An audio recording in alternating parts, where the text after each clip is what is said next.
That sounds a little Hawaiian, right? It does.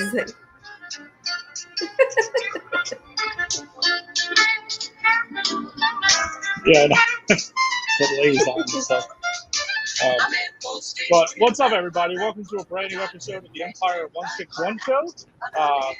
Here on a Wednesday night, on the night that someone says like the slowest sports night of the year, because there's literally no sports on. So we thought it'd be a great opportunity to do a little bit of a different episode than we normally do.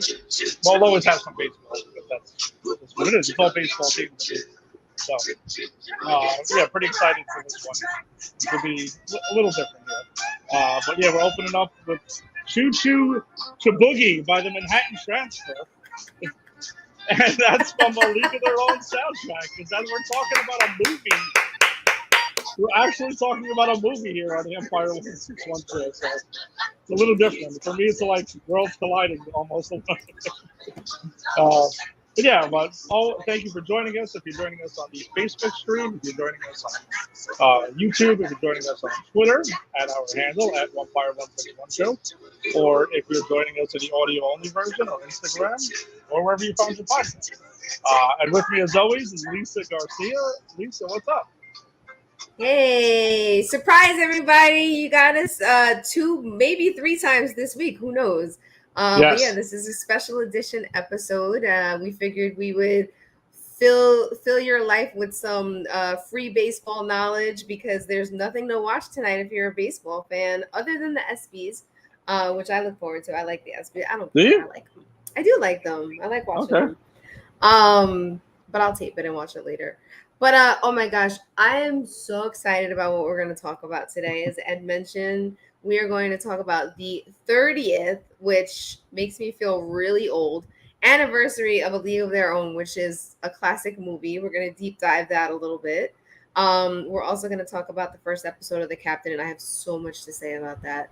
And we have to talk about the All-Star break, the Home Run Derby, and the game. And of course, who won MVP, because that's my favorite part of this whole entire conversation. And if you've been watching the show, you know why. So excited to get into all of that. Thank you for everybody that's joining us right now.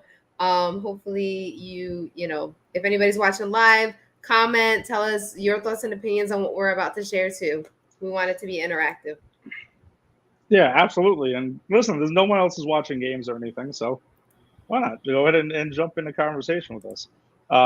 Yeah, let's get it started. Let's talk about the baseball that happened over the last 2 days. Not, a lot. Well, let's see. Last night was very Yankees specific, but we can, talk about the Home Run Derby that was on. We'll start by talking about the Home Run Derby that was on Monday night. And if you listen to our last episode, and we've mentioned it a couple of times, we have a pool that we do amongst our friends, and yeah. So Lisa, and guess who won? Guess who won this year? I'm always joking about how it's rigged. Not this guy. And much as I love her, that guy's wife won this year. I don't know how these things happen. By the way, nice shirt. Nice shirt. Thank you. I was trying to probably this camera's a little too close. So, yeah, listen, she always gets a good pick. She always does. It's annoying. Man. It's annoying, honestly. Is she the one that picks them out of the hat? I feel like she knows how she folds the pieces of paper. I don't know. So usually she does, but this year she didn't. Actually, when Jerry and his father, Ron, showed up, the 3 of us randomly went around and we picked the names out of the hat. We picked it out of a little Yankee ice cream helmet cup that I had. That was the closest hat I had to me. So we did the drawing there. And yeah, well, Faraci, the head guy at Pop Culture Pros, and Tim Zabala, who's all over the network, they were also involved in the Home Run Derby pool. Grogan, who actually guested on this show quite a while back now. So a lot of people involved with it. And Jerry also was filling in at one point. Mm-hmm. So, yeah, there was a lot of people that were on here. Yeah, and my wife got Juan Soto. And lucky dog. She won. Doesn't share. There's no sharing of a dime. Everyone's got to pay up, including me. And that's just how it goes. So, Lisa, who did you have? I had Kyle Schwarber, and he went up against Albert Pujols. And as soon as I saw that he went up against him, I was like, well, I'm out the Derby. Also, I just want to shout out my friend Demond, who just logged in. That is his nickname for me. So what up, D? Thank you for joining us today. Oh, yeah. What's up? Get that comment out there. Thanks, Demond. Thanks for checking us out. He is the only person that's allowed to call me that, and there's a reason behind it that if you know, you know. So okay. This is my near and dear friend from work who I love and adore.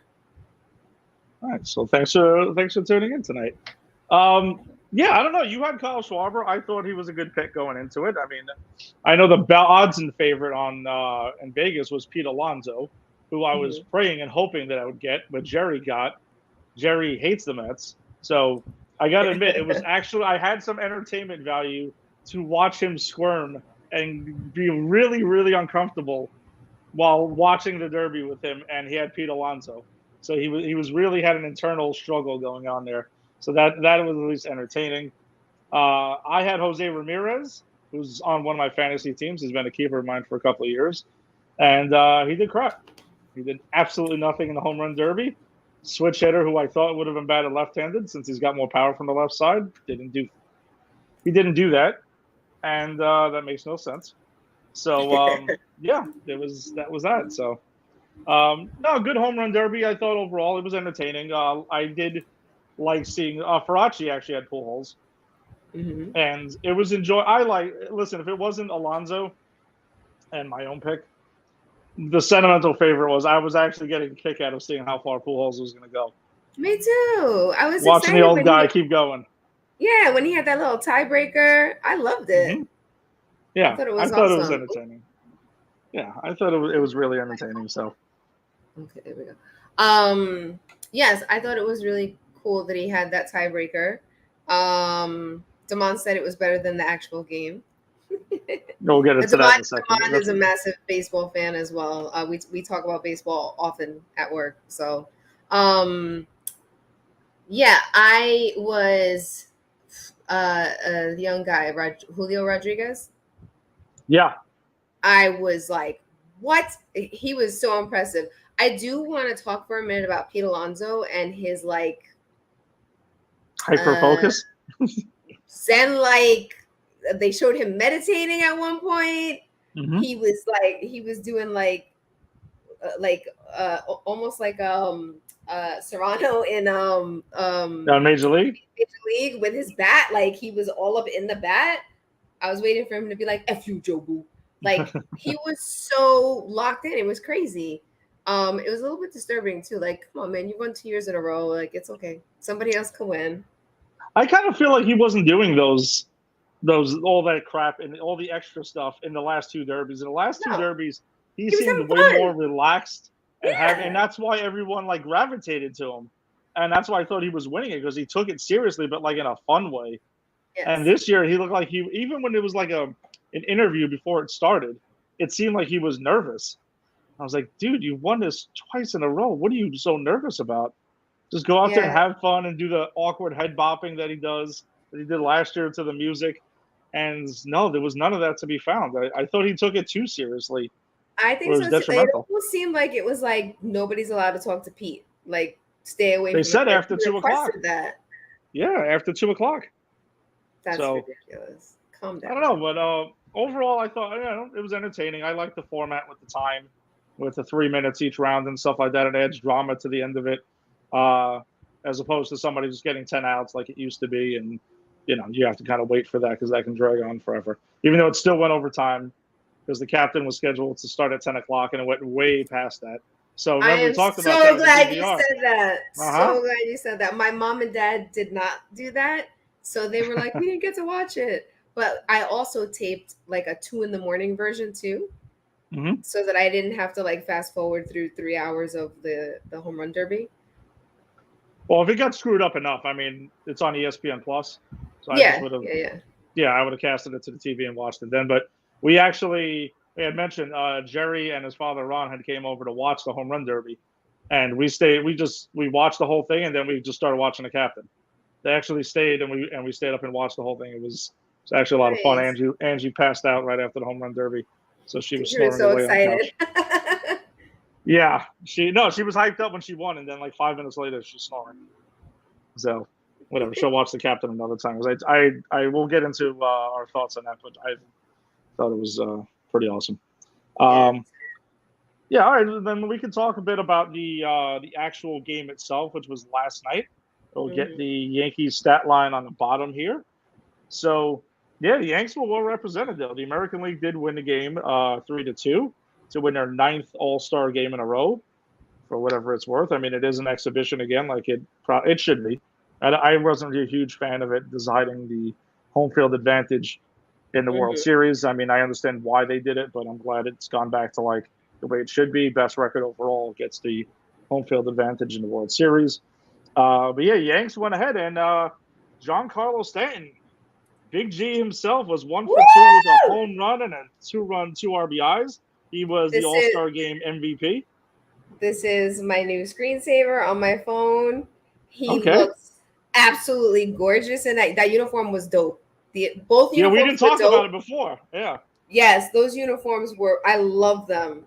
Particularly the American League one. I like how it was the dark with the gold pop. The white one was cool for the National League too, but the American League one looked really cool, and he looked phenomenal in it. But that's just my. Y'all know I love Carlo. Aaron Judge was 0 for 2 on the night. Jose Trevino was 1 for 2. Pretty excited when he got his hit. Nestor Cortez pitching to Trevino was a lot of fun because they had them both mic'd up. I thought that was a blast. The microphones on all the players. Yes, Damon, he's my crush big time. The microphone on all of the players was priceless, but definitely the two of them were my favorite. Even Alek Manoah, when he was pitching, was hilarious too. But you know what was a fail? You know what was a fail though? The umpire camera. Yeah, well, I was gonna get. Yeah, I figured. Let me get through the stat line quick, and let's talk about the presentation of the game because there's definitely a lot of thoughts on that. But Nestor Cortez though went an inning with a walk and 2 strikeouts. Clay Holmes pitched 2/3 of an inning, giving up 1 hit, and Garrett Cole was a DNP because he pitched Sunday, but he was mic'd up for an inning with Max Fried, who was also DNP. So it's fine, whatever, they're there, and I'm honestly glad he didn't have to go that night or anything like that because less risk of injury. It's all good. He's been there before. Not a big deal. But so let's get into the presentation of the game by Fox. You had mentioned the umpire cam. Terrible. I agree. Huge fail. I was making me nauseous a little bit, and I don't get motion sickness. Yes. I don't get motion sickness, but I felt like it. It reminded me of Blair Witch Project. Remember when that movie came out? Yeah. And the camera was like all the found footage. That's what happens in Blair Witch Project. Lights go crazy, falls all over the place. Or even like mid-2000s action movies where they all felt the need to start doing shaky cam to make it more exciting. That sucked. I couldn't stand it. So Fox, please do away with that because I appreciate the effort on trying something different, experimenting with the All-Star game, but no. Mic'd up players, though, I thought was a huge win for them. A lot of the Yankees were. Stanton and Judge were when they were in the field. I thought that was actually a lot of fun. Cortez and Trevino, their inning was great when they were going ahead and going through signals and stuff. Hilarious. And Cortez did another crazy, wacky wind-up that he had, like he usually does on the fly. I thought was awesome. He's like, "Oh, just missed." Yeah, and calling out the pitches though for like for the audience to hear, up and in heater, down and away, and everything like that. He was hitting most of his spots. So even when he missed, he missed 1 or 2 pitches, and he had even called out like, you can't get them all, I guess. Then sometimes you do miss a spot. His glove, dope. Fire. That glove was so dope that I want the Puerto Rican version of that for my birthday. I'm putting it out there. For all of you that don't know, my birthday's in September, just FYI. I thought the glove was cool, and I like the fact that they're letting them use letting the players use the custom bats that was kind of introduced in 2017 for the Home Run Derby. Now it's made its way into the All-Star game. There was a lot of cool custom bats that were there. Judge brought it with his cleats. A few people had good cleats on. Yeah, I thought that was pretty cool. I also thought the whole happy birthday for Jackie Robinson's wife, her 100th birthday was yesterday. That was Yeah. cool. And also Denzel's presentation before the game too. I thought that they did a nice job with that as well. Um, and yeah, it landing on her birthday was cool. Nike did drop some Dunk Lows, Jackie Robinson's on the sneakers app. Some of us got shut down. A lot of us got shut down and didn't win that drawing. Not thrilled about that, but we move on. So yeah. Altogether, I thought it was those 2 days were a lot of fun. I didn't catch much of the celebrity softball game this year. I know the Futures game, Jason Dominguez hit a home run in, so the Yanks were represented in that. Anthony Volpe had played in that as well. So, going to that stuff is a lot of fun. So, Yeah. if you ever get a chance and it's in your city, because who knows when it's going to be a new Yankee Stadium again, because New York had it like twice in, what was it, 2013 and 2008. So my guess is we're not going to sniff that for a while. No, maybe it'll come to like Philly or Baltimore or something. That's not too far. Yeah, it's a blast because you usually get like a ticket strip and it has like everything on it. So you go to all the events. It's a lot of fun. So did you peep the red carpet looks? I saw some of them. I didn't get a chance to see too much of that. So Jose Trevino and Nestor Cortez were like, they looked amazing. Nice. And Jose Trevino's son, they were like, he was like his little mini me on the red carpet. It was very cute. Nice. Yeah, they looked adorable. In the All-Star uniforms, they warmed up to me. At first, I wasn't a huge fan of them. I thought they were a little too plain. And then I don't know. I think over weeks and time, and then seeing them like in person yesterday, well, not in person, like I was there, but like seeing them like people wearing them and stuff, I was like, yeah, this is actually pretty cool. I was with it then. Better than the ones from last year. Ones from last year were terrible. That was awful. So, but I also noticed I went to go get a Stanton name and number All-Star shirt, and nowhere to be found. Only a jersey. No T-shirts. They only have like Cole and Judge, and that's it. I'm like, why? Why would you not go with Stanton as well? Well, I'm sure those will start popping up now that he's MVP. He's always been my MVP. I sure hope so, because that would be a pretty cool shirt, I think, to get there. All right. Anything else on the Home Run Derby or All-Star game before we shift gears? I just want to say I thought it was really cute when after he hit before his home run, when they were mic'd up, they were talking about how he used to sit in the seats right behind where he was playing. And then he hit a home run, and they were like, how close to that was that to the seats you sat in? And he was like, no, that's basically like exactly where I sat. So hopefully somebody has a fun souvenir tonight. Like, I think that's just so cool, you know? You go there as a kid, you watch games. He shouted out his mom and dad, and particularly his dad for bringing him to games when he was a kid. Afterwards, I don't know. Also, the bat that he got was also dope. The MVP bat. That was. Yeah. I didn't see the part. He got the car too, right? Are they still doing the car? Because I actually had clicked off. I didn't see that. No, yeah, I know they usually give the All-Star game MVP some sort of a car. That, I mean, I'm sure they probably donate them half of the time or whatever like that. They're probably like, listen, I got something just a bit nicer than this. So, all right, let's go ahead and then we'll shift gears then. And this is a little different for the show. We'll be talking about episode 1 of The Captain that debuted after the Home Run Derby. Okay, I'm going to say this for people who are like me and don't watch things right away. If you're tuning in right now, you might want to tune out for a little bit if you haven't seen it. Yeah, damn it. I didn't. On Granny's, we have a banner that says spoilers all across the bottom. I did not make one for this. But listen, if you're a Yankee fan of a certain age, then I think there's really no spoilers in this. You remember what happened for the most part. But no, I think it was actually really well done. If he sees this, Randy did a phenomenal job with directing it. It was cool. I can definitely see the influence from The Last Dance. Lisa, I don't know if you watched The Last Dance or not, but it was the Bulls 30 for 30. But I can definitely see some similarities there. And I liked it a lot. Like, I really loved the way The Last Dance was was the cinematography and the directing and the music and everything, and that's what made it. And I'm glad that this made it in as well, because it is also the executive producers of The Last Dance and Spike Lee as well. So yeah, the style of it I thought was really cool. Music choices were excellent. Definitely takes you to the time period they're talking about, which I thought was really cool. And yeah, the interviews that they had with the blue background and everything, I thought that was really cool. That looked well.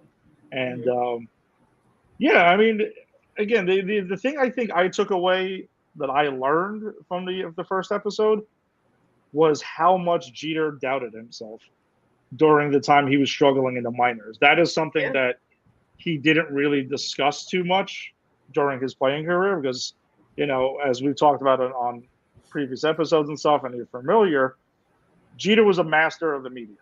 Like, he would say a bunch of words and give you zero to dissect. Can't twist it. Can't turn this into some cute little headline.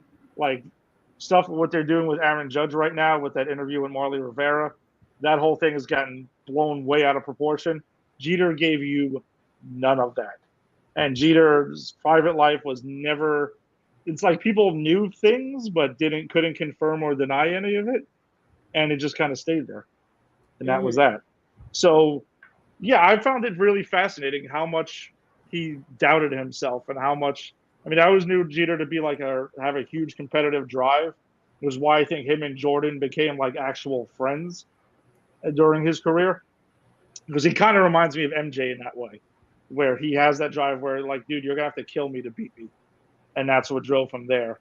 And that was my biggest takeaway from the first episode. I also love the fact that it followed Jeter's story, but it also told the story of the Yankees during that time. It wasn't just strictly hyper focused on Jeter. It told the entire story of the Yankees at that time. There was a lot of Don Mattingly, in the beginning of Jeter's career, which they did cross over briefly. There is that factor there. And yeah, at that point, Mattingly's story was, a bit sad because he was going out the way, he did. And, 95 is still, for me, the most heartbreaking loss I've ever experienced as a Yankees fan. Very much tied to Mattingly, because I waited my entire childhood to see him in the playoffs, and then they had that crushing loss to Seattle to end it. But he also hit 417 in that ALDS, so he got to shine and go out like a beast.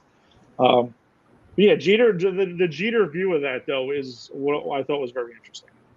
What was your biggest takeaways from it, or things that maybe you learned that you perhaps didn't really know or weren't that aware of prior? I mean, the one thing that from what you mentioned that really stuck out to me was the whole thing about the failure, right? Like, so this does not equate to what he experienced, but I remember I went to college I started college the summer before classes actually started, because I was in a special program where I was going to get a few credits ahead of time. It was my first time away from home and not knowing anybody. I went to another state. I went to a state that has very different vibes than New York. I went to school in Delaware. I stuck out like a sore thumb in many ways, just because of my New York vibe. And I remember over that summer, I was doing okay at first. I learned over that summer that I'm actually very introverted. For those of you who've known me forever, you're like, what? For those of you like Ed, who the day you met me, I was very introverted, and now I'm not as much anymore because I know you. So it does take me a little while to warm up to people. But when I was in high school, I knew everybody. So I was a social. But in college over the summer, something happened to me where an RA of mine basically ripped me a new one because she said I wasn't a real Latino or a real Puerto Rican. And if anybody knows me, that's probably the most devastating thing you could ever say to me. So I called my mom. I was like, "Mom, come pick me up and take me home." So when his mom said that he kept calling her and she was like, "Yeah, you could come home," and his dad was like, "No, don't tell him that." I appreciate I'm sure my mom wanted to drive down to Delaware and come get me. But she forced herself not to, or maybe my dad told her not to. And I'm so glad they didn't, because I loved college so much. So anyway, that's the closest I'm ever getting to Derek Jeter story. But what I liked about that part of the episode was when he said, "You have to learn to deal with failure because I had never had to deal with it before." I mean, here he was, you know, the best high school player in America. He was drafted, you know, very early on, even though he wasn't the first or the fifth, he was number 6. Like, come on. And the Yankees are the ones that picked him up, and they were so excited about him. It was his dream team. I got teary-eyed when they showed the home video of the phone call when he got the call. Because that was really cool. Mom's reaction, I was like, oh my God. Oh my God. His mom's reaction was so, she's like, that's his dream team. That's his dream. His grandmother's going to have a heart attack. It was just so precious. And he was trying to be all cool. And then he put his dad on the phone. The dad leaned back in the chair and was like, hey, how you doing? So it was like those moments where you could see he was feeling things because he didn't show his emotions. Like he showed like baseball emotions, but that was really it. Like, you know, Derek Jeter, the person emotions, we like never got. You know, we're seeing it now on his Instagram and his Twitter. He's freaking funny as hell. Like, I don't know. I'm enjoying him being on social media now. It's definitely a new side of him. He's like making fun of his daughters on social media when they do things. It's hilarious. So I really appreciated that. I also appreciated, I guess, kind of like you said, like his drive with the way Michael Jordan had his drive. Like he was so confident, but to me, as a biased major fan of his, it never came off as cocky to me. Whereas somebody else who he was always closely associated with throughout his career was cocky as hell. And we're going to talk about that person eventually, I know. Yeah, we'll get to his episode, I'm sure. Yeah. One of the quotes that he said early on, and it was that people were like saying, oh, nobody from Kalamazoo is ever going to make it to the major leagues. And he was like, sorry that you can't reach my dream, but I'm going to. Like, I love that attitude. I think that people need to have that kind of attitude more often. The work that I do, the work that Damon and I do, like we work with a lot of young adults, and we try to talk to them like that. Like, no, you can't reach your dream. You want to do this? Do this. Let's help you out with this. Because once you start thinking that about yourself, it's like you're gonna do it. You know, I feel like things really manifest once you say with confidence that you're able to do something, no matter how hard it is while you're in the process of doing it, you're gonna end up doing it because your mindset is already saying, I got this.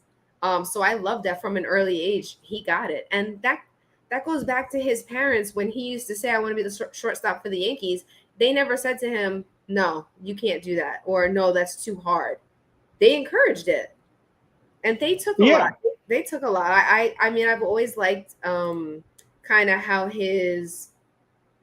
how they always portrayed his family. And to see, like, you know, in this episode a little bit more about his family. I loved it. Because I can't imagine how hard it was for his parents being married, being an interracial couple in the area that they lived in. I mean, anywhere in America during the time that Derek Jeter was a kid, an interracial couple was hard. It's still hard now sometimes. Yeah, no, for sure. And definitely back at that time, it was, I mean, I can't even imagine what it was like. I mean, that's a lot. It really is. Let me throw up a couple of quick comments here from Yankees Morning Brew. I believe, that's Dee's boy that you had mentioned. What's up? What's going on, dude? And Dee had mentioned that, so they were able to go to the viewing at the stadium a couple of weeks ago, which we had tickets to, and unfortunately I wasn't able to make it due to, you know, the God of Thunder running a little bit over than I thought, and then traffic, and then it was just a lot of things stopped up. So I heard it was a pretty cool time from some people that had went. Mm-hmm. I do wish I could have went, but you know, again, it's all right. We get to still talk about it. And it's not, if it was the only time you ever got to see it, or if it was like a year in advance or something, I would have been like a bit more pissed off about it. I probably would have canceled the Thor screening, but you know, there was that.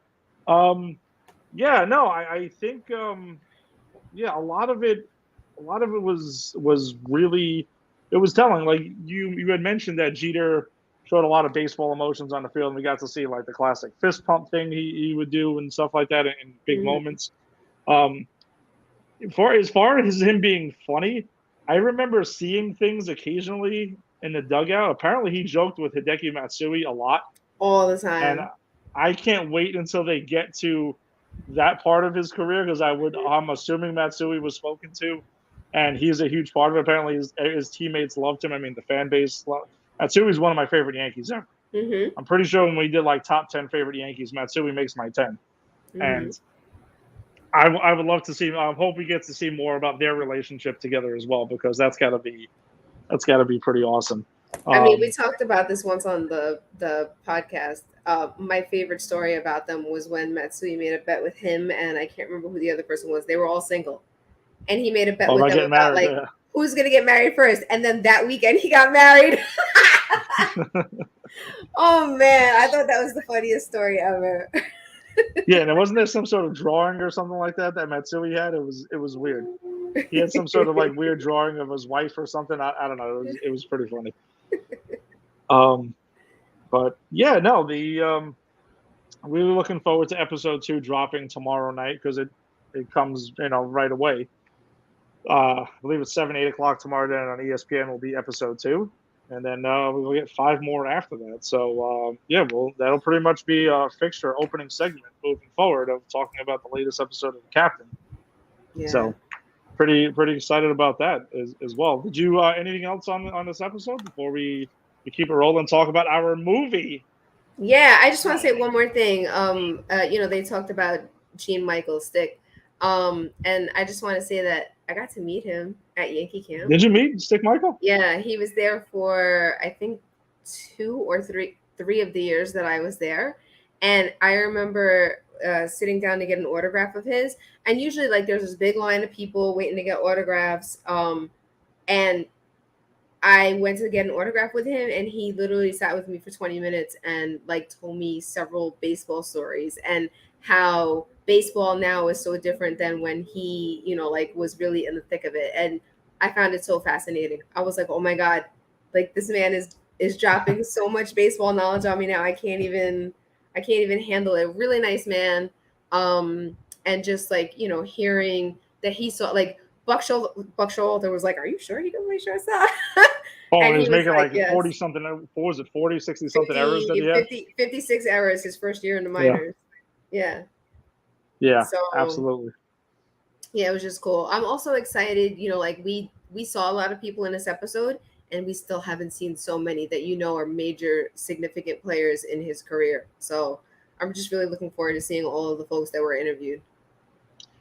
Yeah, no, I mean, I am also, obviously, I'll admit, I'm very fascinated about when they get to his relationship with A-Rod. I am very fascinated about that. And not just because I want to know more. I mean, I know about we know about the Esquire article. We've heard about that for years. It is different it'll be different hearing Jeter actually acknowledge it because he's never really acknowledged it before. So that's something that'll be interesting. And just how that relationship was so strong and then dissolved over time is what I'm curious to hear about. And again, Jeter actually speaking on it is a whole nother level than what we know. You hear there again, rumors and hearsay and things like that, things we assumed were fact but didn't really get the confirmation. And I feel like now we're actually going to get that.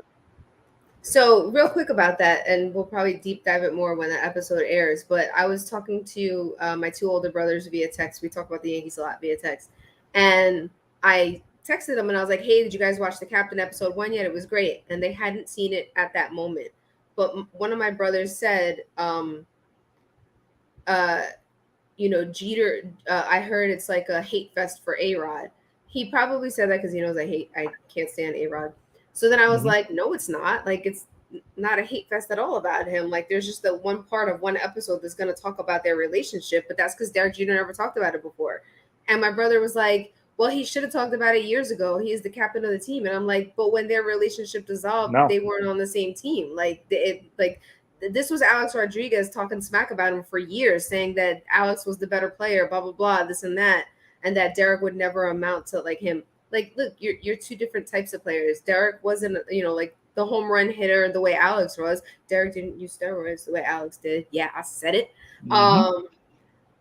Like all of these things. And then my other brother chimed in too. And both of my one brother and I both agreed, like, he was being professional. he wasn't letting the off-field drama get in the way of what he was focused on. And now he's talking about it years later because now he has time to reflect, and now he can be like, yeah, man, that was some BS. And here's why it was BS. Like, here's my side of the story now. But I think him not talking about it at the time it happened was a good move. And my brother I feels fully like agree he with should you. have spoke about it there. No. If he spoke about it then, he would have turned it into a drama show over there. Yeah. Like a soap opera. No, listen, that worked for the 70s Yankees with the Bronx Zoo stuff, but that would have been a horrible. He probably should have been stripped of his captaincy if he would have gone ahead. And that's how horrendous a decision that would have been.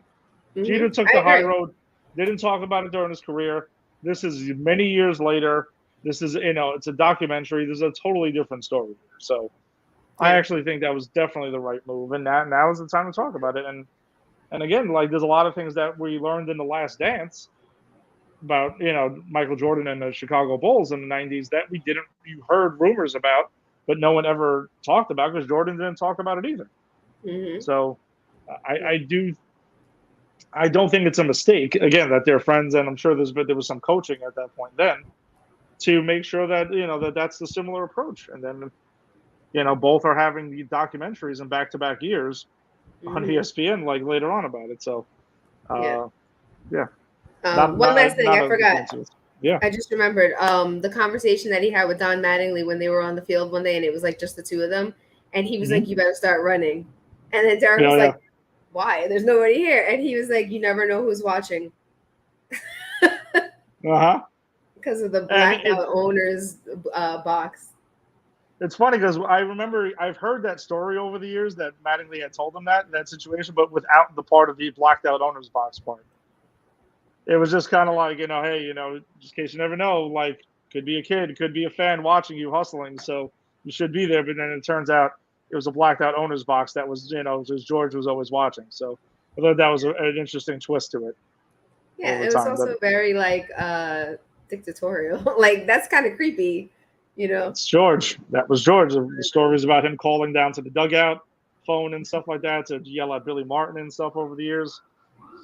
George was always going to George until he was not allowed to for a little while. So, because even when he came back, he still eventually would call Hideki Irabu a fat toad, and for not covering first base in a spring training game.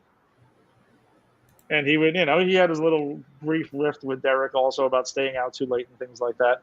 But they buried the hatchet and made the commercial. I'm sure they'll talk about that on one of the episodes. Going down. So. All right, then let's go ahead and shift gears to our movie because it is the 30th anniversary of A League of Their Own. So, 30 years. That's wow. That's something. It makes me feel very old. Yeah, A League of Their Own. They do have an Amazon series coming out, which seems to be a very different take on it, which is cool. I mean, you don't want to just go ahead and rehash the same thing, but. It's one of the best baseball movies ever made. It absolutely is.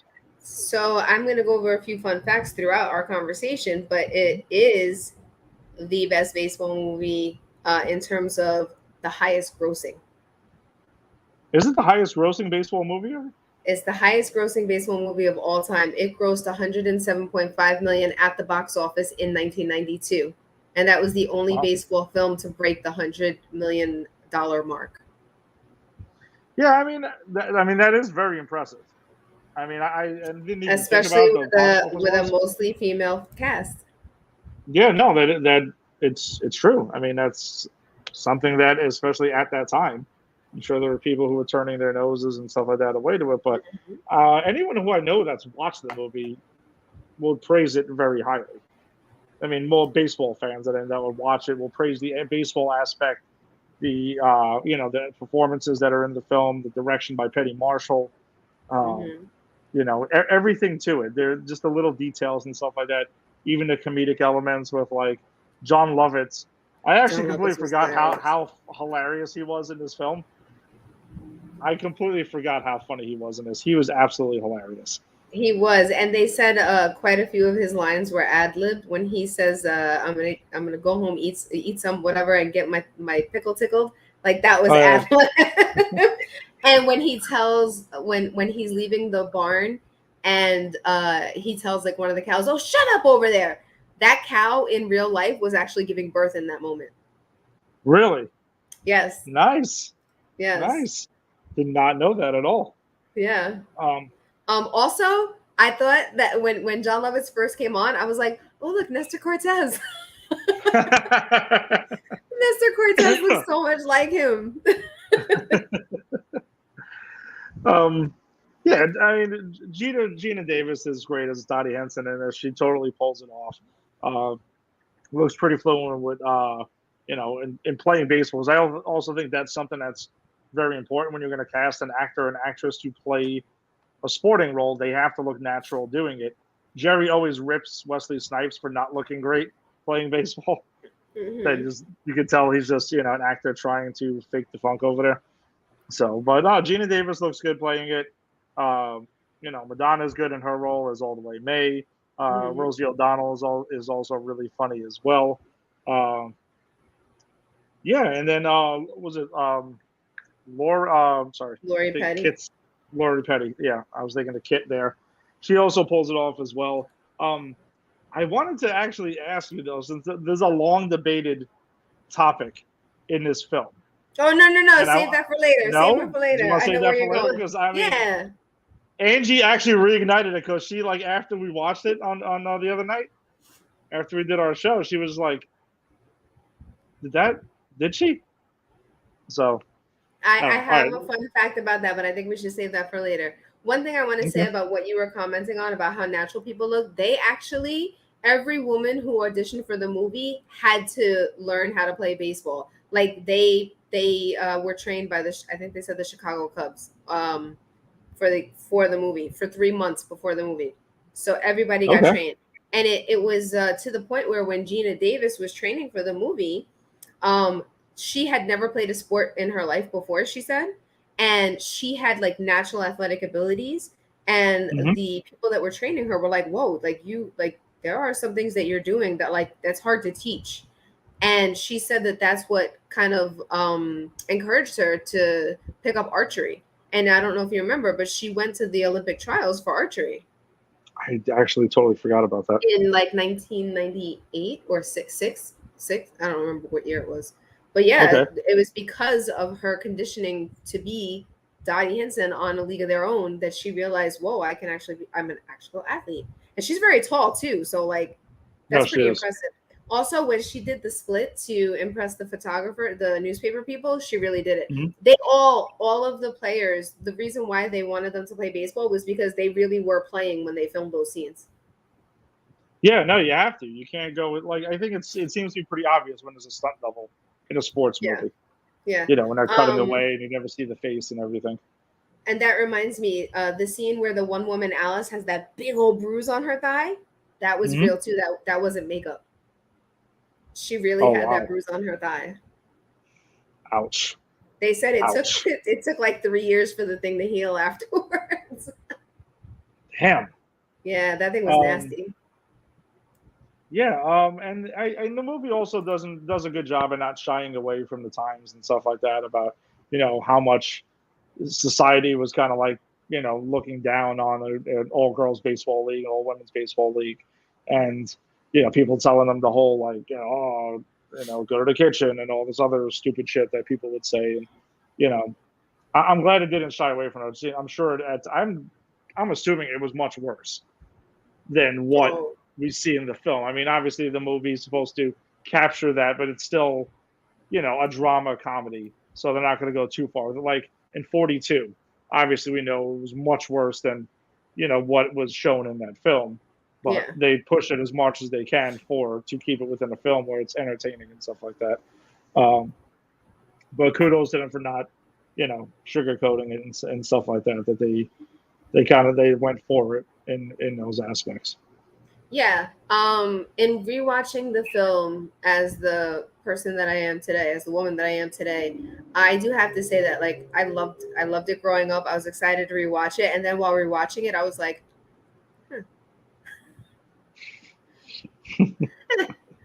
there's some things in here I don't really like anymore. But then I had to remind myself it's about a time period where, like, the uniform was a friggin' skirt. Come on, like Yeah. that's ridiculous. I mean, they had shorts underneath it, great, but it was designed to make them look sexy on the field. The etiquette classes they had to go to, Yeah. having a chaperone, like all that stuff. I was like, oh my god, like I can't. I mean, it's very hard for me to fathom, like experiencing that kind of stuff now. Though we might revert back to that if folks of power and privilege in our country keep making stupid decisions. Just throwing that in there. Um, and the one part that I do wish that they would have touched on a little more than just that one brief scene was with the African American players, right? So there was the scene where the Yeah. ball gets away from Dottie and the Southern woman. I can't think of her name. And then the African American woman picks up the ball and like wails it, not at Dottie, who was closer to her, but the Southern chick. And she was like, Mm-hmm. oh, when she caught it. And then Dottie looks over and the lady was like, mm-hmm. Like Yeah. I know that in the reboot, the TV show that's coming up, they are going to focus on that part more.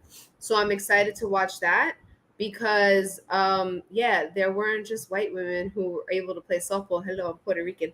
I'll play baseball. I mean, which was my first sport, not softball. Mm-hmm. I played baseball until girls weren't allowed to play baseball anymore in Little League, and we had to transition over to softball. That's how old I am. But yeah, so there were parts of the movie that I was like, all right, like when Dottie decided to leave the team right before the playoffs, because I understand her husband came home from the war and was wounded. Like I get that, but you're just gonna drop baseball because your husband. I mean, he was walking fine.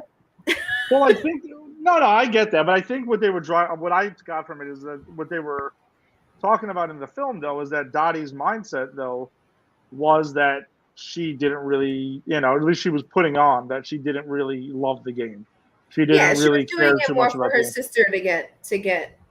Yeah, to get Kit into it, and it's not Yeah. that she couldn't play or anything like that, but her main focus was, I want to be, a wife and a mom and all this other stuff, and do Yeah. all these other things. So I mean, I understood it. I mean, I'm glad she makes the decision to go back in the end, and she does. Again, I think what happened was she also probably saw was like, hey, he's good. Mm-hmm. It didn't look like he was discouraging her at all from playing. He just kind of showed up and was probably like, I'm happy I'm not getting shot at right now. I'm happy that I survived a war. I'm happy to see my wife there. But I thought that was a cool aspect to it. And she goes back and, there's the whole, she comes back in Game 7 of the World Series. And of course, Anjanette had discussed she could have come back a couple of games earlier and they would have won and they wouldn't have not been a Game 7. Because, I mean, Dottie's the best player in the league in the film. So, there was that. Her sister Kit she annoys the shit out of me. I want to punch her throughout the entire movie. She's such a brat. Yeah, she's annoying. She's really annoying. Yes. And Lori Petty does a great job though of selling it because, I mean, that's I think how you're supposed to feel about her in general. But I think I think we're there though. We need to discuss the thing. We have to discuss the thing. So, yeah. So listen, did Dottie drop the ball on purpose at the collision at the plate to let her sister get over and win? Because or did she genuinely just drop the ball and was dislodged and that's just what happened and that was that? So I think the evidence we have is it's shown. There's something shown in the opening scene of the film when she's talking to her, I guess it was her grandkids about the little brother and the older brother. Tells the little brother go kick his ass and everything like that. So I kind of felt like they foreshadowed that a little bit in the beginning, and then a little bit throughout, and then her leaving and choosing to keep it moving, and then obviously the Peaches don't want to trade their best player in the league, so they trade Kit instead. But I don't know. What do you think? Apparently, this is a highly debated thing, and I'm so sorry. And also the final shot of Dottie and Dugan and Jimmy Dugan going ahead and looking, and just their reaction of watching her celebrate. Yeah, she's smiling, and he looks over her, and she's like, "Yeah." Yeah. So, did she do it or not? Was it thrown or was it not thrown? What do you think? So I have a couple of things to say about this. The first one is when I was looking up the fun facts, they actually asked, they've interviewed her about it many times. And she Mm-hmm. says, of course, I know the answer to that. And of course, I'll never tell you. And she has never told anybody what the truth is. And she said she never will. Mm-hmm. My thought on the movie is I think she did do it on purpose because throughout the movie there's like this jealousy that Kit has about her. She's known to, she's the best player in the league. They tell her how pretty she is compared to Kit. Oh, Kit's just her little sister. She's the reason why Kit even got in the league in the first place. They wanted to keep her on the Peaches, not Kit. Even like, like when they're walking back to the farm and they start running, like major Mm-hmm. sibling rivalry on Kit's part, not on her part. She was always Yeah. like, yeah, whatever, like whatever. My personal thought is, look, it could be my dad, it could be my mom, it could be one of my nieces or nephews. You're getting tagged out. Like if we're on opposite teams and I'm the catcher and you're coming home when you shouldn't have, when your third base coach is telling you stay on third and the ball's already coming in and it's coming Mm-hmm. to me and I catch it, you're getting tagged out. I don't care who you are. I don't care. I'm not letting Yeah. go. I was really struggling. I'm still struggling with this to know to think if did she do it intentionally or not. I mean, oh wow, before I say that, we got a Marvin comment just here. called me out. Nah, he's got to learn. B. He's got to learn. I love him. I love that child. He's got to learn. He's No, got to oh no, learn. that's what I'm He's saying. It's he's got to learn. By the way, everybody, in case you don't know, Gabriel is my nephew and godson, and Barbara's my sister-in-law. He's got to learn the way Derek Jeter had to learn failure. So whether it comes from his favorite DT or from a stranger, he got to learn. I'll comfort him after, but he's gonna be out. well, I knew Tim was gonna. I knew Tim was gonna have something to say about this. He's a big fan of A League of Their Own as well. Marla and Dottie abandoned their team when they needed them most. Agreed. If the Peaches were there, they sweep. Tim, I totally agree with you there. Agreed. Uh, and 100%. and Tim has his thoughts on this. Yeah, she dropped it on purpose. Yeah. Okay. I agree. Marla had no business getting married during the season. No business getting married during the season. You should have waited until postseason to get married. But they did foreshadow, what she was dealing with I know. Well, the that way was her also father a thing I raised her and her didn't. looks. Yeah, yeah. Yeah, so she was swept away in love because she's never been in love before or anything like that. Yeah. So I mean, I don't know. I could kind of excuse that a little bit more. I don't know. They're both not horrible reasons for what they did. I'm actually not mad at either one of them for that. But regarding Dottie, though, okay?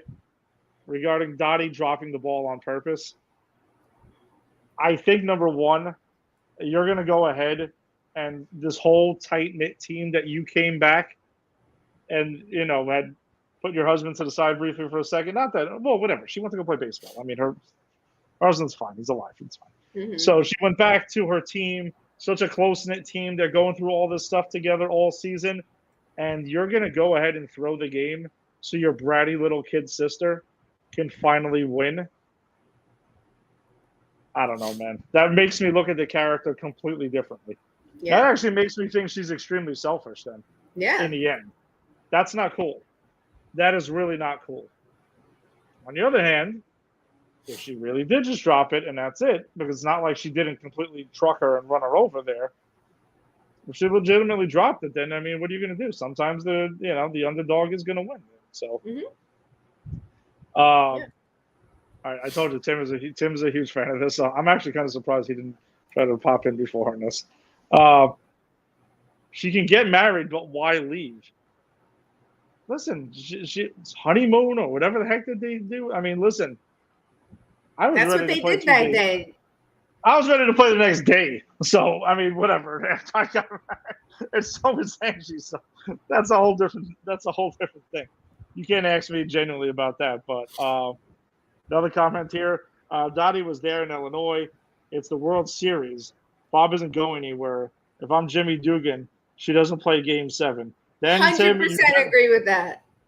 I agree, but then the Peaches most likely lose Game 7 and don't even get to the final play because she did drive in the 2 runs as well. She did. Angie said the same thing at first, but I was like, she did drive into 2 runs, so give it and take it away. You needed her bat in the lineup too to get to that point. So I don't know. It just makes me see Dottie in a totally different way if she did job and drop the game. That's not cool. And what kind of a message does that send in general?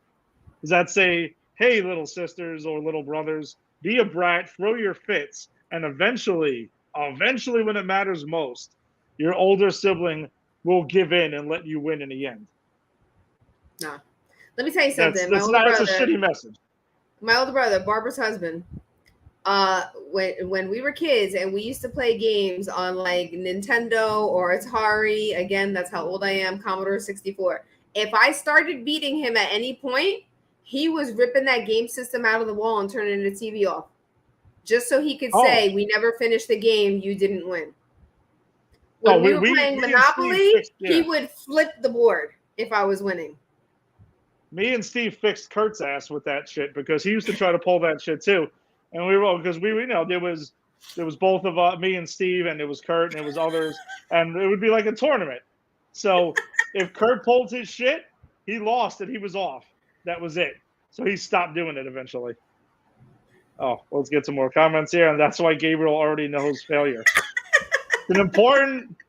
It's a very, very important thing there. You got to learn failure at an early age. I mean, we start with Derek Jeter. We were just talking about him in the last segment. You know, Jordan's talked about it as well. His brother used to always want to beat him too. So, and he's the worst. Yet they're about to celebrate an anniversary in 10 days. Oh my God. Tim, by the way, Tim, this is a great line in the film. Avoid the clap. That was Jimmy Duke. Tom Hanks he's always awesome in everything. Oh, he's and so especially in this. He is phenomenal in this film. Him and Gina Davis have great chemistry. They really do. So, of course, there's a couple of quotes from the movie that stand out, that being one of them. Obviously, the most famous one that, like, nobody could have predicted. There's no crying in baseball. Yeah. Like, come on. That's one of my favorite scenes, probably. When she's just like, okay. Are you crying? There's no crying. I also like when Dottie is leaving and he's, he kind of meets her outside and he's like, where are you going? When she was like, it's hard. He says, it's supposed to be hard. If it wasn't hard, everybody would do it. The hard is what makes it great. I 100% believe that. We were just having a conversation with somebody the other day during our post game about how hard baseball is. And it's not for everybody, and some people will equate the fact that it's hard with it being boring, right? Because you can't hit a ball with a bat because, like you tried it twice in your life and then you never did or whatever. Obviously, anything takes practice, right? But it is hard to hit a circular ball with a round bat, and the ball's coming at you and it's not coming at you straight all the time. It's not coming in the same exact spot every time. So that's part of the reason why I love it. Like, it is hard. And that's why a player who bats 350 is great, but 350 means they've only gone, 3.5 times out of 10 they hit the ball. Yeah, and not even just hit the ball, hit it successfully where no one caught it, right, at all, or grounded out or anything like that. I mean, the game is you do fail most of the time. When you succeed, you still fail most of the time, and you're hitting round ball with round bat, which doesn't logically make any sense. And that's just the basics part of it. Then you have to know exactly right out of the pitcher's hand. You're looking for grip. You're looking for spin. You need to decide what pitches does this guy have? What does it look? Everything looks like a fastball out of the hand. Is it a slider? Is it a curveball? Is it a changeup? Location. It's mind blowing when you really think about how difficult baseball really is. And the Jimmy Dugan quote you had just mentioned there too is what really captures part of the reason I love the game. I love baseball so much. I mean, I do love all 4 of the major sports. Follow them all religiously. That anyone knows me knows that, but baseball is baseball. It's different. It's a whole nother thing. So there's another quote after the World Series when Kit and Dottie are like in the lobby. Yes, that line is hilarious. Oh yeah, that's Jimmy Dugan talking about the chaperone after he makes out with her and then realizes who it is. Listen, out of all the characters in this movie, Jimmy Dugan has the most quotable. He's the most quotable character. Absolutely. He has the best quotes. He absolutely does. Yeah. I don't know how much of that was ad-libbed or not, but he's the most quotable. He is. But so they're talking to each other after the World Series, and Dottie's talking about that she's not coming back. So Kit says, "You'll miss this," and then Dottie goes, "Miss it? Miss putting on all this gear? A doubleheader in 100-degree heat, which we're about to play this weekend, a double." And then she's like, "Yeah." And listen, I advocated for playing 6 games this weekend, knowing it was going to be hot as hell. I'm very happy that we're only playing 4. I'm going to regret it. I'm going to get I'm not mad headache. about that. I'm going to get a heat headache, but I'm going to have so much fun playing the sport I love. Okay, Lisa. We got a good question here from Tim. This is a tough one. Tim, you bastard. Managers, Jimmy Dugan from A League of Their Own or Lou Brown from Major League? Oh, wow. Like, most quotable? Most quotable or just like which one do we like better? I don't know. Both of them are tough because Lou Brown and I love Major League. I genuinely do. And I'm getting to rewatching it the Sunday night. It's the first time I've watched it in a little while. But I've said it on the show before. My favorite baseball movie, right up there. I mean, 61 I have a soft spot for, and I admit it's probably a little biased at times, but 61 is great. Major League is just fantastic. It's absolutely. I even like the second one too. It's not as good as the first one, but it's still funny. Mm-hmm. We don't talk about the third one, but yeah. Oh wow, Lou Brown. Damn, that is tough. Tim, I think you may have stumped me. That's almost impossible here. Tim watches Major League every opening day. Around opening day, it's always on TV a lot, and I happen to catch it as well.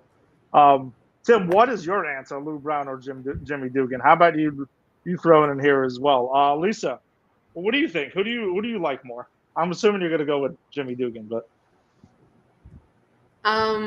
yeah, I am going to go with Jimmy Dugan.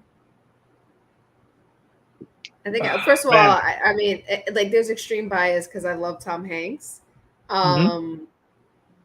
So there's just that piece.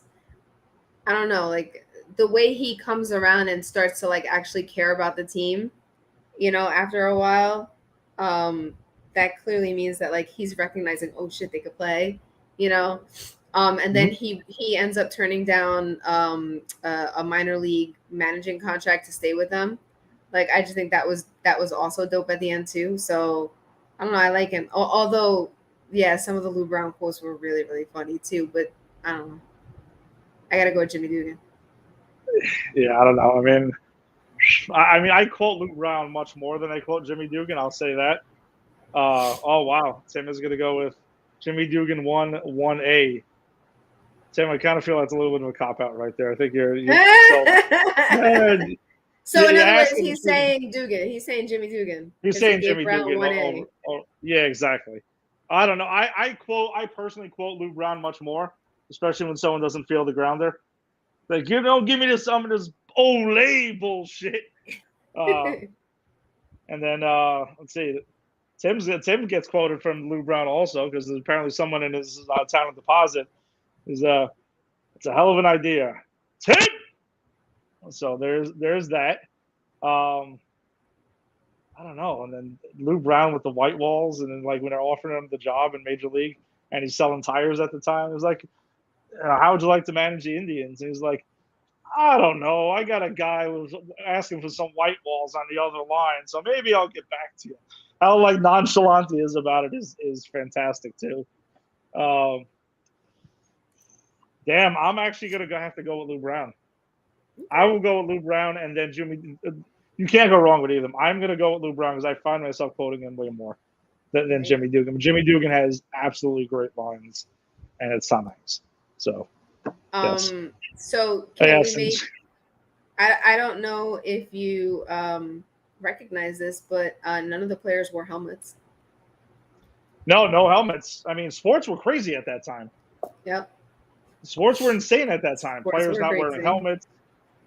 Hockey goalies not wearing equipment as well, taking pucks off the face with no mask on and everything like that. That's completely insane. Yeah, I don't know. The old school mitts are always, I always enjoy seeing those. I can't imagine possibly playing with any of those either. Yeah, I don't know. It's. I think that Dottie. Honestly think Dottie throwing it really, or not throwing it really quite. It takes a lot of how you feel about the story then. Just think about it. If she throw it, it's him saying helmets. They didn't wear pants. It's true. Lisa mentioned that earlier in the episode. If she threw the game, I think that actually leaves the movie with a bad taste. Yeah. So especially for pure baseball lovers. Yeah, no, I think you have to say she didn't throw it. Otherwise, my outlook on the movie totally changes. Yeah, then it goes from like a really great baseball classic to, dude, that just sucks. Why would you do that? Yeah. It's like, honestly, fuck both of you. The Peaches were better off without both of you guys. It takes your two main characters and turns them into like assholes. Even though Kit is portrayed mostly as an asshole throughout the movie, but then it makes Dottie an asshole. So I don't know. I'm gonna say she didn't. I'm gonna say she didn't throw the game on purpose. We'll never know. That's how I'm gonna choose to see it, at least. Because again, if not, then I have totally different feelings about this movie. So yeah. All right. So I have a few more fun facts, and I also have personal mementos to share. Which one should I do first? Go with the facts first, then you can drop the pictures there. All right. So, thank you for mentioning Betty Spaghetti, because I have a fun fact about her. Penny Marshall's daughter played Betty Spaghetti in the movie. Oh, wow. Okay. Yeah. So There's that. The real Dottie, because this was based on a true story for the league that lasted 12 years, and there is an area of Cooperstown dedicated to them. The real Dottie, her name was Dottie, I hope I'm saying this right, Dottie Kamenchek. She was actually a first basewoman, not a catcher. Okay. I told you this before, that all of the game playing was real, but they used balls with a soft center to protect the movie crew during filming, because obviously you can't predict where the person's going to hit the ball because they've only been playing for 3 months. So if a ball went a little haywire, nobody in the movie crew would be taken out. That's why I felt that scene with Marla Hooch hitting in the gym was nuts. A couple of people had gloves, but there were also people just watching. Yeah, I really a lot of people just watching. Yeah, my favorite part of that scene was when he tells her to go to the other side of the plate, and all the guys were like, "Oh man." Yeah. I love that. Here's a fun fact: Jim Belushi was supposed to play Jimmy Dugan. He was the first choice. Really? Yes. And Tom Hanks ended up gaining 30 pounds for the role. And all the more reason why we love him. He said, "Yeah, I had barbecue pork ribs and enjoyed the desserts of America to do so." So I thought that was I thought that was dope. Yep. So when Madonna was cast, she was like at a very high point of her career, and nobody knew how to act around her. Everybody was starstruck, including Penny Marshall. The only person that was not, do you want to guess? Tom Hanks. Nope. Really? Rosie O'Donnell? I was going to say, I feel like it's pretty obvious. Rosie O'Donnell was the only one. She would come on set and start singing her songs like at the loudest pitch ever. And it got to the point where nobody knew what to call her. They thought like calling her Madonna was like calling some it was just weird, even though that's her real legit name. So Penny Marshall nicknamed Madonna and Rosie O'Donnell Mo and Ro. And that's how she would address Madonna, because she didn't feel comfortable saying, "Hey, Madonna." Madonna and Rosie O'Donnell became friends during that movie, and apparently they're still friends to this day. Nice. The movie itself was adopted into the Library of Congress along with 24 other films. Okay. So that's pretty impressive. I It think is. No, that's very The impressive. Wizard of Oz is one of those films. And then here's the best one. The pee scene lasts 53 seconds.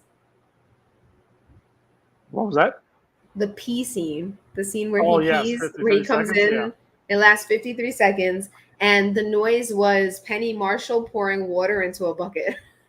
Oh, I'm sure it had to be. There's times over the years where after drinking and stuff, I've taken long pees, and I was like, "Oh, Jimmy Dugan piss coming up," and something like that. Like, that's been a running thing. Like, I'm sure Grogan's heard that and stuff like that. Who knows? Maybe we mentioned that Tim at one point. But so PCP fun fact, I just realized that on 3 PCP shows, I have now discussed 3 Madonna movies. Ah! What were the other two? League of Their Own here. On Granny's PC, we covered Dick Tracy a couple of months ago. And then on Double O Deep Dive, we did Die Another Day. Wow. Who knew you were such a big Madonna fan? I still didn't know that until, like, I still might not know it after the show. Yeah. Wow, it's a whole lot of Madonna on Pop Culture Pros. There you go. So, yeah, Tim, I think you got to find a way to get a Madonna movie into Shooting the Sith. That's Good luck it. with that. All right, so I've been dying to share these pictures. I had to hunt them down because this was a very long time ago. So back in the day, Ed used to be my neighbor. And then Ed and Angie were already dating. Angie eventually moved in and became my neighbor as well. And we've been great friends ever since. I adore both of you. And they were known for having epic parties, theme parties in their apartment in Kew Gardens. And well, technically you were Forest Hills, right? Were you still Kew Gardens? Yeah, I think so. Yeah, I think it was technically Forest Hills, but whatever. So... and it was convenient because they only lived like 3 blocks from me, so I could walk to their parties. But one of the parties that that everybody always looked forward to was their Halloween party, because Angie is the best decorator in the world, and she goes all out for every party. So every year there would be different themes and different decorations, much to Ed's frustration, because they have boxes and boxes of decorations in their garage that they will never use again. But you never know. So anyway, 1 year, actually a few years now, we have teamed up to do group costumes. And of course, 1 year we did a League of Their Own. So myself, Angie, Carly, Tim, and Kelly dressed up.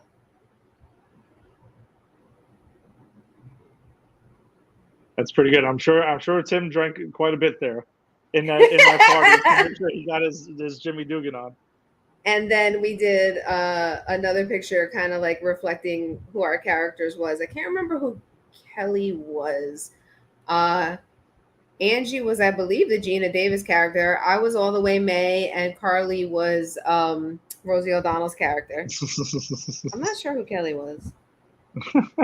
But that was such a fun party. I wish I also had pictures of the year that you, me, and Angie. I think Angie has the picture when you were Groot. That was the best costume you ever wore. Yes, that was a pretty awesome costume. You were Groot, costume. I was Gamora, and she was Rocket.